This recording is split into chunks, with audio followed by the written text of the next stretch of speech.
Your life didn't start breaking down 2 years ago. It was resistance going on until it reached a sort of critical mass, so to speak, where it began manifesting in a more dramatic way. But contrast is always manageable, no matter what. Yes. So rather than trying to get you to think a thought differently than the thought that you've been thinking, we want to appeal to your logic by saying to you, this vortex of creation, which we asked you earlier, do you believe in the reality of this vibrational reality? And most of you can feel the reality of this vibrational reality. And then we say to you, you can't see what's in there, you can't hear what's in there, you can't smell what's in there. Your physical senses aren't going to help you to discern this vibrational reality, not at first and not from your outside viewpoint. But if you will accept that this vibrational reality is a vibrational place that you can feel, and you will try to find it through emotions rather than through thoughts. In other words, rather than thinking with your logic, feel with us for a little bit. Something happened in Esther's experience not too long ago that took her outside the vortex. Now, we acknowledge that she allowed it, but it took her outside the vortex. And when you're used to hanging around in there, a little excursion outside the vortex is not pleasant. Esther's friend Karen said, I have a 24-hour out of the vortex bug. Esther liked that. In other words, meaning there's something that I'm working on that makes it easier to be out than in. So we said to Esther, focus with us on some words. Let's go through the alphabet. Let's start with the letter A and just try to find what you think is an inside the vortex word that starts with A. And right away, Esther thought of some. She said, appreciation. Now, she wasn't feeling it. It was just a mental exercise. Appreciation, she said. We said, what else? Allowing. Wasn't feeling it. It was just a word. But what else? Alignment. So now, by the time she found her third A word, we said, now, go back over them. See if you can find the feeling of appreciation. Well, she couldn't, but it was fun asking. So then we said, now let's move to B. Can you think of a word that begins with the letter B that you would think would be considered an inside the vortex word? And Esther right away thought of basking. Now, basking moved her energy a little bit because Esther is a basker. Sometimes she and Jerry will find something and they'll just beat it to death. Anybody watching them would run away sometimes at the appreciation that they're feeling. So Esther just stayed in the vibration of basking, just thinking about basking. We said to her, what is basking? And she said, no, I don't know, what is it? And we said, basking is looking around your immediate vicinity for something to feel good about. So, basking. What else? Balance, but basking by far felt the best. Then we moved to the C's. What is a C word? Clarity. Oh, Esther loves that feeling of clarity. In opposition to confusion, the feeling of clarity moved her still further. Then she went into D, delicious, she thought. E, she thought of energy. Ease. Oh, the ease word. The ease word hit her right in the right spot. Ease, she thought. Ease. She felt palpable relief in the idea of ease. Ease. Ease. And then she went to F, flow. Ease and flow. Ease and flow. She just hung around there in ease and flow. Then she went on to G for goodness, and H for happy, and I for inspired, and J for Jerry. In other words, just reaching for no reason other than to focus and feel and focus and feel and focus and feel and focus and feel. We are just saying anything that you can do. The reason that we are encouraging it in the way that we are is because You have no choice. When you're all wadded up in the details of your life experience, and the details of your life experience are outside the vortex, so you keep asking for more and not going, and asking for more and not going, and asking for more and not going, and asking for more and not going. The next logical step for someone like you who wants with everything that you are to feel good is a croaking experience. We can feel you somewhat resistant even to the silly game that we're offering here, because you are so accustomed to thinking. But you know, when you've trained your mind into thinking yourself into a corner, into a corner, into a corner, into a corner, into a corner, into a corner, sometimes it's better to stop thinking. We teach our friends meditation because it's easier to teach you to have no thought at all than to have pure positive thought when you've already got yourself ratcheted up in a very negative way on things, you see.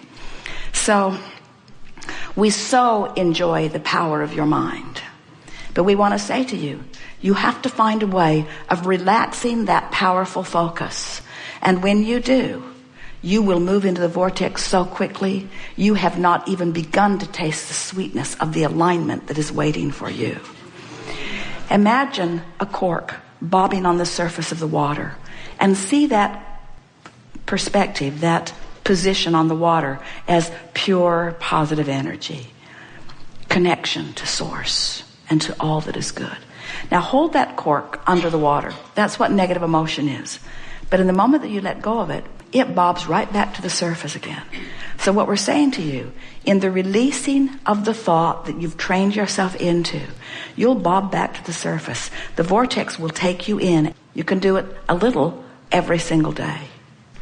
But the thing that we want you to understand is that through all of this sorting and sifting, you have done all the asking. You've made all of the decisions one at a time, and they're all in your vortex and they're all queued up. You've done the work. Now your work is to play on the beach. Now your work is to release resistance.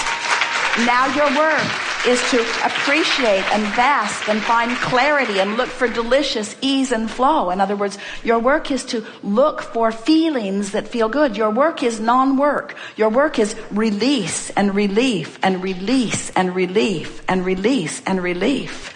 And it is our promise to you that you will find all of those answers. They are all queued up for you. You just got to get in the vortex. That's what this whole conversation is about.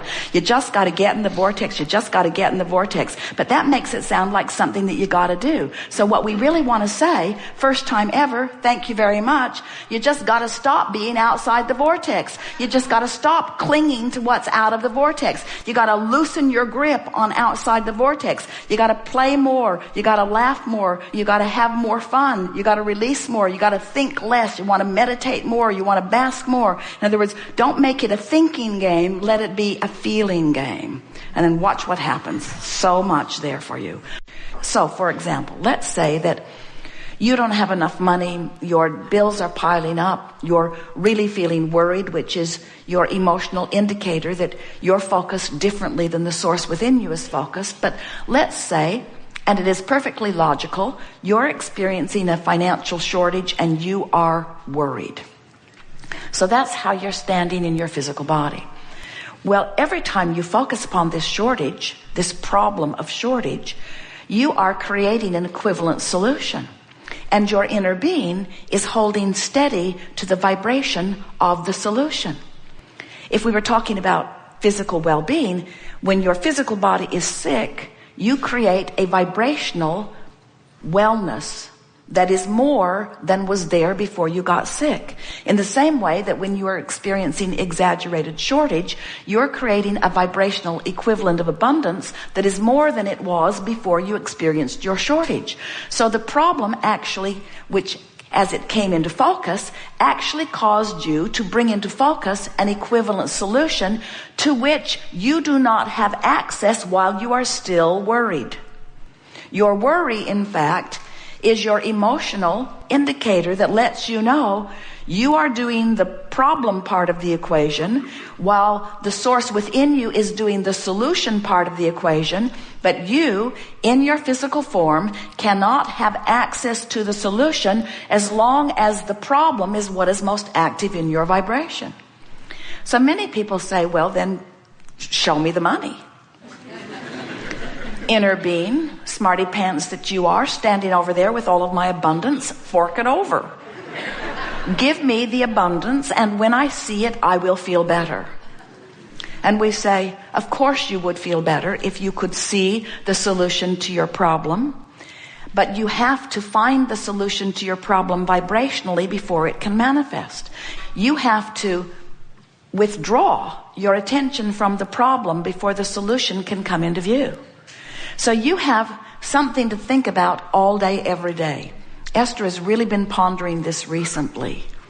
How much attention to the problem does this particular creative experience deserve? Because there is a tipping point. In other words, of course, poking around on the problem, living life, you came to do that. You came to expand the universe by knowing what you don't want and knowing what you do want.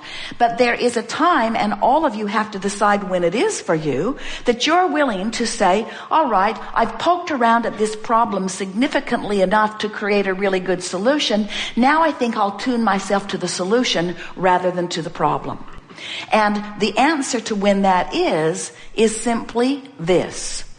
How much discomfort am I willing to endure before I let go of the problem and let the solution show itself to me?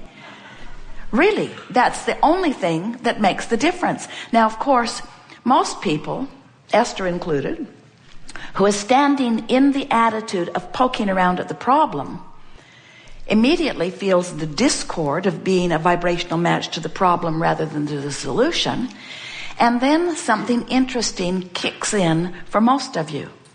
Because you now don't feel good, it feels like you should explain why you don't feel good and how bad it is that you don't feel good, and whose fault it is that you don't feel good. In other words, you begin to justify your discordant relationship with who you are by hammering longer at what's wrong with this. Esther, over the years, has said things to us such as, well, it's true, as if that is any kind of criteria to use. In other words, it's true, this thing I'm using to make myself miserable and keep myself from the solution that I have already created. And we say, no one is questioning the truth of these things, because you can't focus upon anything for very long without making it true. That's a terrible criteria.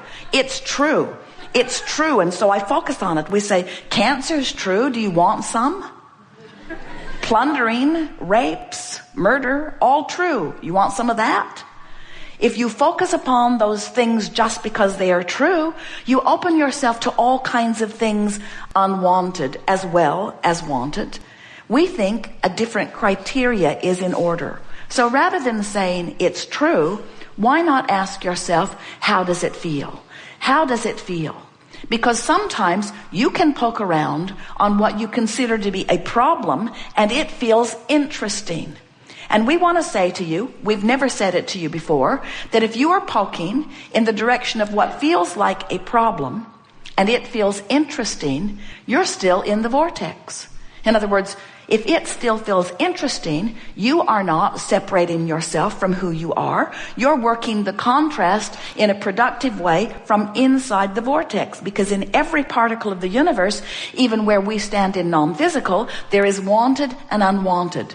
The difference between where we stand is that the differentiation between our wanted and our unwanted is so slight you could not from your physical platform even perceive it.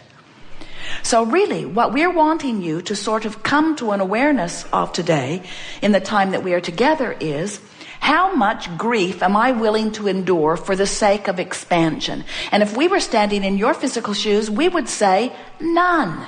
Because you don't have to separate yourself from who you really are and what you want so long that you deprive yourself of the energy of alignment for so long that you are in grief or fear or despair. That's way, way, way overkill for what you intended when you decided to come forth and be a creator in this physical body. Are you understanding what we're getting at? Some of you have been listening to us for a while, and we want to say to you that we think that you have done enough poking around in the contrast of your life experience to keep yourself happily busy in the manifestation for 20 or 30 lifetimes. We really do not think that you really owe anything to anybody and that you need to torture yourself into